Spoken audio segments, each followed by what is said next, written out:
Salam, perkenalkan nama saya Irona Serbako, NIM 2301140014, kelas 2E. Bab 1, Taksonom Bloom. Bagian A, Sejarah Taksonom Bloom. Benjamin Samuel Bloom adalah seorang psikologi pendidikan dari Amerika Serikat dengan kontribusi umatnya adalah dalam penyusunan taksonom tujuan pendidikan dan pembuatan teori belajar tuntas yang dikenal dengan teori taksonom Bloom. Sejak tahun 1943 ia menjadi pemeriksa di universitas sampai kemudian mengakhiri jabatan tersebut tahun 1959. Pekerjaan sebagai pengajar di jurusan pendidikan universitas dimulai tahun 1944 untuk kemudian ditunjukkan sebagai distributor pada tahun 1970. Ia menjabat sebagai Presiden Amerika Education dari tahun 1965 sampai 1966. Benjamin S. Bloom pada tahun 1949 mengajukan idenya mengenai pembagian atau taksonomi kognitif untuk mempermudah proses penyusunan bangsal sehingga memiliki tujuan pembelajaran yang sama. Akhirnya pada tahun 1956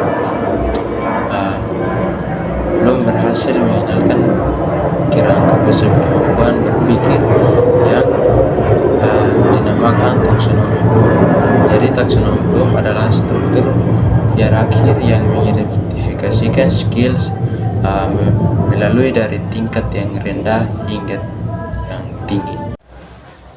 B. Pengertian taksonom Bloom. Taksonom Bloom adalah struktur hierarki yang mengidentifikasi keterampilan berpikir dari jenjang yang rendah ke jenjang yang tinggi. Dalam sistem ini, kemampuan berpikir dirempatkan dalam tingkat yang membentuk suatu hierarki, memudahkan pemahaman dan klasifikasi keterampilan berpikir dari yang sederhana hingga lebih tinggi. Taksonom Bloom terutama banyak diterapkan ketika merencanakan tujuan pembelajaran dan aktivitas pembelajaran. Pada awalnya Bloom merupakan dua domain pembelajaran, yaitu domain kognitif, keterampilan mental atau pengetahuan, dan domain efektif, pertumbuhan perasaan atau bidang emosional dan sikap. Namun pada tahun 1966, Simpson melengkapi taksonom yang diteruskan Bloom tersebut dengan domain psikomotor atau keterampilan manual atau fisik. Pada dasarnya, domain, ranah, atau kewajiban isi kurikulum itu adalah taksonom Bloom yang meliputi pengetahuan, sikap, dan keterampilan. Materi mata pelajaran yang termaktub dalam sebuah kurikulum terwujud dalam bentuk ketiga domain tersebut. Yang berikut taksonom Bloom isi. Konsep taksonom Bloom merupakan konsep yang paling menonjol dalam dunia pendidikan, khususnya untuk proses belajar dan mengajar.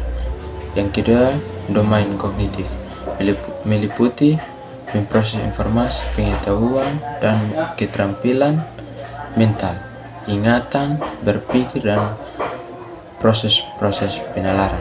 Yang ketiga, domain efektif. Domain efektif meliputi sikap dan perasaan dan emosional dalam diri seseorang. Yang ketiga, domain psikomotor. Domain psikomotor meliputi aspek keterampilan motorik, fisik seperti menulis dengan tangan, mengetik, berenang, dan mengoperasikan mesin.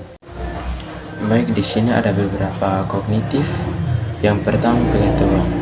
Tingkatan terendah ini dimaksud sebagai kemampuan mengingat kembali materi yang telah dipelajari, misalnya istilah, fakta khusus, konvensi, kecenderungan, dan urutan, klasifikasi dan kategori, kriteria, dan metodologi.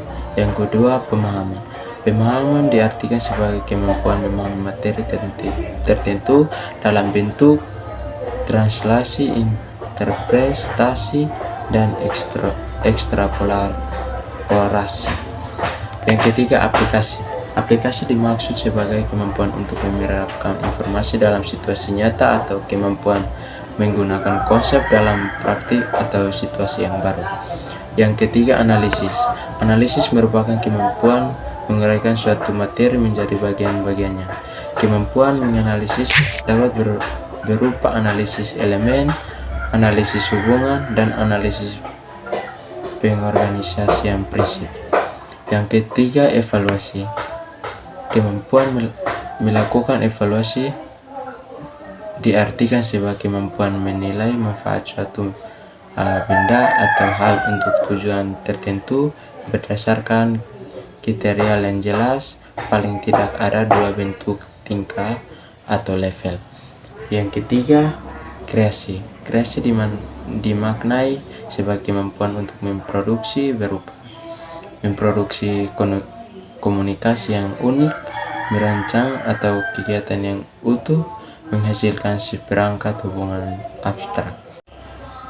Yang berikut pembelajaran abad 21. Yang pertama, pengertian pembelajaran abad 21. Perkembangan dunia pendidikan menghadapi revolusi industri 4.0 melahirkan berbagai tantangan yang mau tidak mau harus dihadapi. Tantangan ini tidak hanya berkenaan dengan kebutuhan akan pemanfaat sumber daya alam saja, tetapi juga sumber daya manusia yang mumpuni. Untuk menghadapi kemajuan ini dibutuhkan sumber daya manusia yang memiliki kecakapan hidup abad 21 untuk beradaptasi terhadap perubahan sama. Hal ini tidak akan mungkin dapat dicapai jika lembaga-lembaga pendidikan sebagai salah satu pencetak sumber daya tidak berperan aktif dalam meningkatkan kualitas pembelajaran. Pembelajaran tidak hanya dilaksanakan untuk meningkatkan kemampuan pengetahuan saja, tetapi juga sikap dan keterampilan peserta didik. Dengan paradigma pendidikan pun harus berubah sesuai dengan kebutuhan zaman yang sangat menghadapkan pengetahuan, karakter, dan keterampilan begitu soal maupun hard skill. Menghadapi abad 21, sumber daya manusia yang diharapkan adalah memiliki pengetahuan soft skill dan juga keterampilan hard skill. Karakteristik ini menjadi modal utama bagi manusia dalam menjalankan perannya sebagai pelaku utama berbagai proses dan aktivitas dalam kehidupan. Berdasarkan hal ini, maka berbagai negara di dunia berusaha untuk merumuskan karakteristik manusia di abad 21 sebagaimana yang tertuang dalam 21. Terdapat sejumlah kompetensi dan keahlian yang harus dimiliki oleh sumber daya manusia atau SDM di abad 21, yaitu yang pertama, kemampuan untuk dapat berpikir kritis dan memecahkan permasalahan. Criticism atau solving skill merupakan kemampuan manusia untuk dapat berpikir secara kritis dan logis serta memiliki kemampuan berpikir secara sistematis dan objektif dalam memecahkan sebuah permasalahan. Yang kedua, kemampuan untuk berkomunikasi dan dapat bekerja sama merupakan kemampuan manusia untuk dapat berkomunikasi dan bekerja di dalam kelompok secara efektif dan kolaboratif dalam mengajarkan atau mencapai sesuatu. Yang ketiga, kemampuan innovation skill merupakan kemampuan manusia untuk dapat berkomunikasi dan bekerja di dalam kelompok secara efektif dan kolaboratif dalam mengajarkan atau mencapai sesuatu. Kemampuan menciptakan dan membentuk kreatif dan skill kemampuan manusia untuk dapat berkreasi dan mengembangkan daya imajinasinya untuk dapat membuat sebuah terobosan dalam meningkatkan kualitas kehidupan.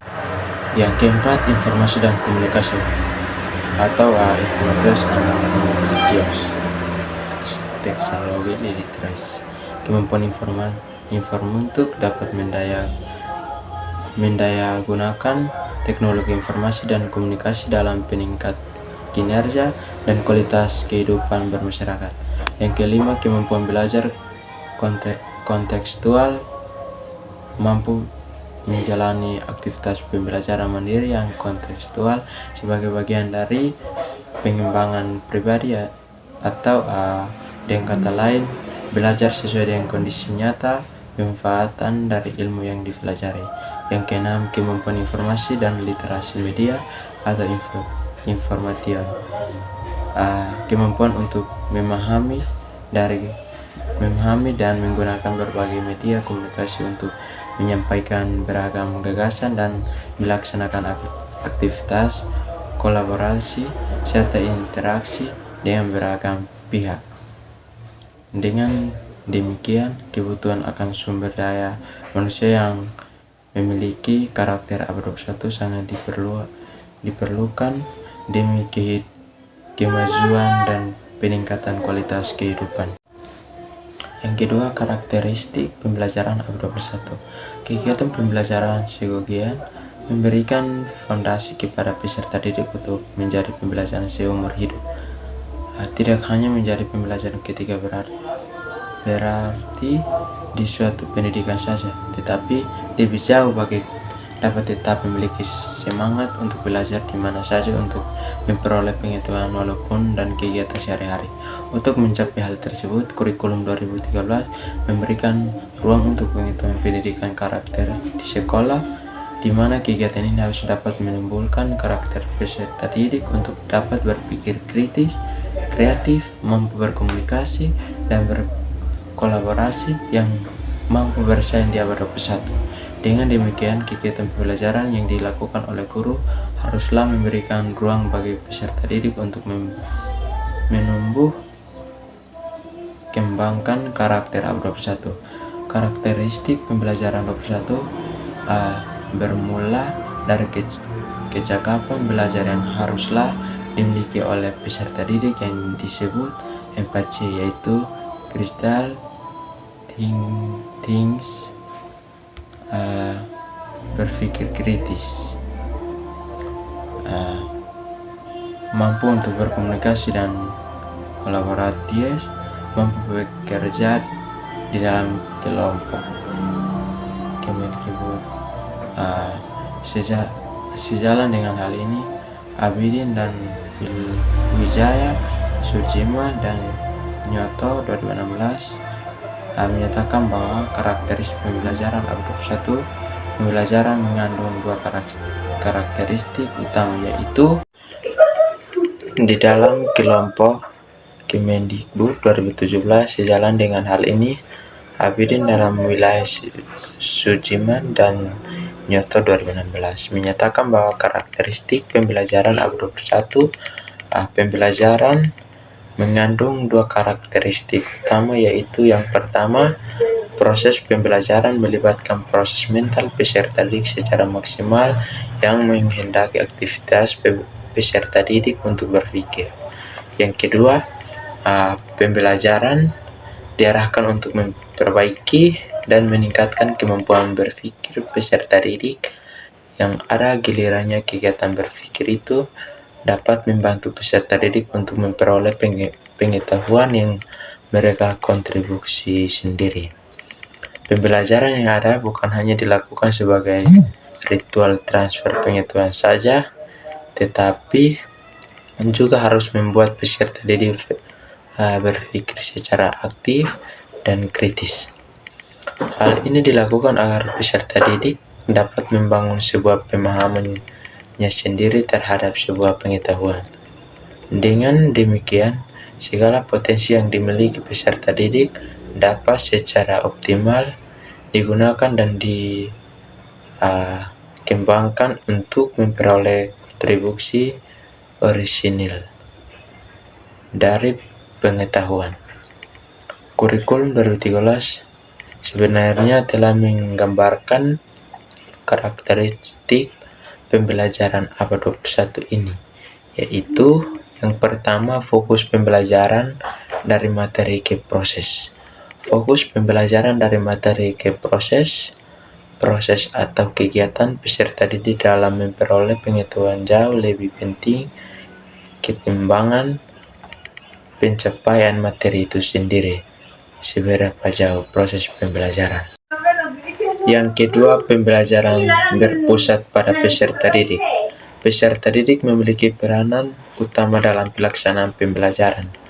Guru hanyalah menjadi fasilitator dan pendamping dalam kegiatan pembelajaran. Yang ketiga, berpikir tingkat tinggi atau under thinking skills.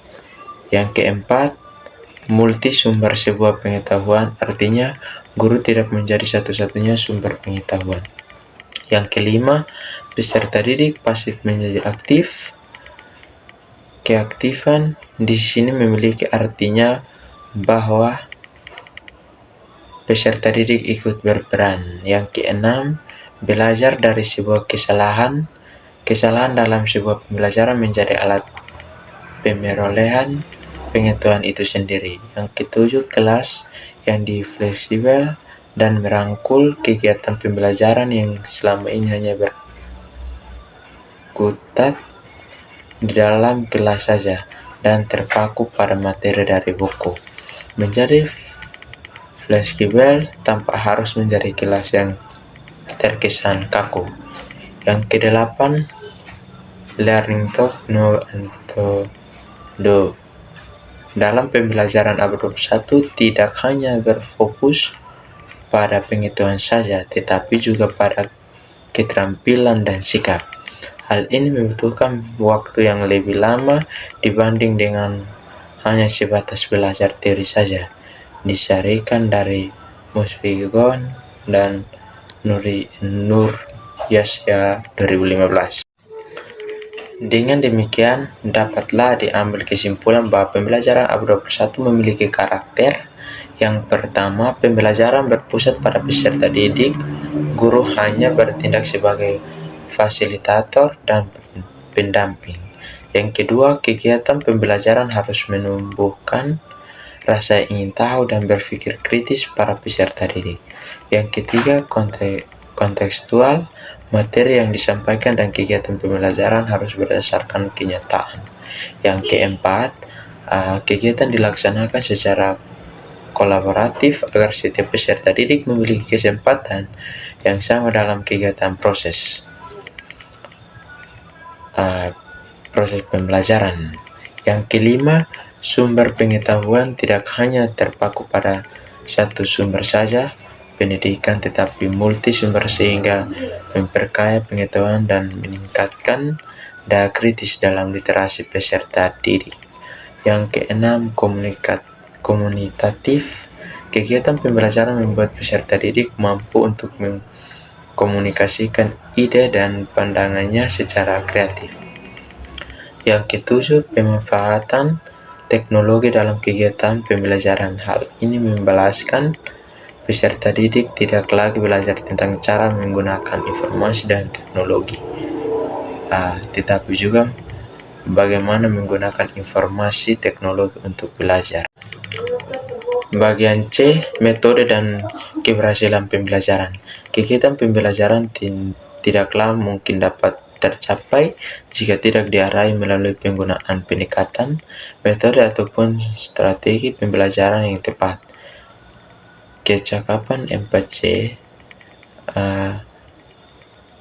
abad 21 memerlukan metode pencapaian yang tepat.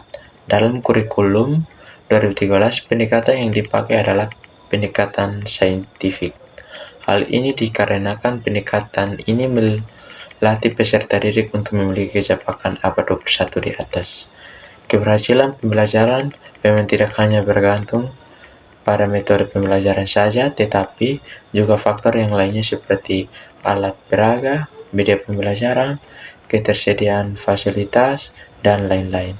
Tetapi dari itu semua, metode pembelajaran merupakan paduan pelaksanaan kegiatan 6 harian yang akan dilakukan pelaksanakan kegiatan pembelajaran yang akan dilakukan. Bagaimana proses pembelajaran berlangsung akan dapat terlihat hanya dari pilihan metode yang dipakai untuk pembelajarannya. Sebagai contoh, jika seorang guru melihat strategi sebagai landasan pelaksanaan pembelajarannya di dalam kelas, maka kita akan dapat dengan mudah mengetahui bahwa kegiatan proses pembelajaran yang akan dilakukan pasti akan adil. Kegiatan prediksi, permasalahan, pengajuan pertanyaan terhadap permasalahan, kegiatan mengklasifikasi pertanyaan dan jawaban, kegiatan mengumpulkan informasi dan pendalaman materi, dan akan diakhiri dengan kegiatan penyimpulan materi dalam proses pembelajaran. Dengan demikian, seorang guru harus memahami dan menguasai pelaksanaan dari sebuah metode pembelajaran. Dengan penerapan yang tepat dari metode pembelajaran, kemungkinan tercapainya sebuah kompetensi akan semakin mudah. Seorang guru diharapkan mampu memahami dan mengetahui langkah-langkah penerapan dari berbagai macam model ataupun metode pembelajaran. Hal ini akan mempermudah guru dalam mengembangkan dan menerapkan kegiatan pembelajaran yang variatif atau beragam. Dengan beragamnya kegiatan pembelajaran yang dilakukan oleh seorang guru akan berdampak pada meningkatnya motivasi dan keterlibatan peserta didik dalam proses pembelajaran. Hal ini pula dapat mempermudah dalam penyesuaian kegiatan pembelajaran dengan tujuan pembelajaran yang ingin dicapai. Sebagaimana kata pepatah, hasil tidak akan pernah mengkhianati usaha. Hal ini menyeratkan bahwa metode yang kita gunakan dalam pembelajaran kita dilaksanakan dengan tepat dan sesuai dengan langkah-langkah penerapannya yang baik, maka tidak akan mungkin tujuan pembelajaran tidak tercapai. Yang menjadi permasalahan adalah terkadang seorang guru telah mengkhianati proses belajar itu sendiri, sehingga hasilnya pun tidak mencapai hasil yang diharapkan. Kegiatan pembelajaran yang asal-asalan akan menghasilkan luaran yang asal-asalan juga. Padahal berbagai metode telah dipersiapkan oleh pemerintah dalam kurikulum 2013 untuk dapat diterapkan oleh guru. Bahkan setelah direvisi, kurikulum 2013 memberikan keleluasan kepada guru untuk menerapkan berbagai macam pendekatan dan model pembelajaran selama sesuai dengan harapan pencapaian kecepatan abad 21 dari peserta didik. Dengan demikian, alangkah bijaknya jika seorang guru mempersiapkan diri dengan metode dan langkah-langkah pembelajaran kreatif, efektif, bermakna dan menyenangkan. Semakin mahir guru dalam penerapan sebuah metode, maka akan dengan mudah baginya untuk